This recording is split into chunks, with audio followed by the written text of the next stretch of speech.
उत्तर पश्चिम बंगोपसागर एवं संलग्न उत्तर ओडिशा पश्चिमबंग उपकूल में सक्रिय थिबा सुदृढ़ लघुचाप क्षेत्रर प्रभाव में राज्यर विभिन्न स्थान में व्यापक वर्षा जारी रहिथिबा बेले राज्य सरकार परिस्थिति उपरे कड़ा नजर रखिछन्ति। भारतीय पाणीपाग विभाग सूचना अनुसार राज्यर विभिन्न स्थान में प्रबल अति प्रबल एवं केतक स्थान में अत्यधिक प्रबल वर्षा हेबार संभावना रही। संबलपुर, अनुगुल, बौद्ध, सुवर्णपुर और कंधमाल जिला रेड वार्निंग जारी करा जायछि।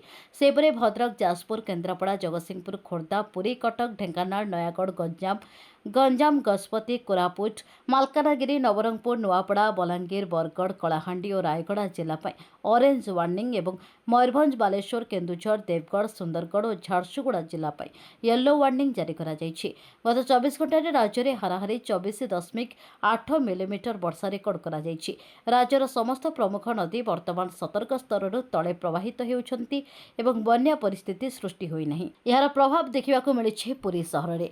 लगाण वर्षारे बड़दाण्ड बेहाल हो जाइछि। वर्तमान रथ यात्रार समय चलिथिबा बेले पुरी सहर में लक्षाधिक भक्तंकर भिड़ रहिछि। भक्त माने बड़दाण्ड देई रथ निकटकू जिबा पई आंठुए पानी रे यातायात करुछन्ति। रथयात्रा समय पौरपालिका पक्षरु समस्त ड्रेन गुड़िक सफा होइथिबा बेले किभଳି वर्षा पानी निष्कासन होई पारु नाही ताहा साधारण प्रश्नवाची सृष्टि करिछि।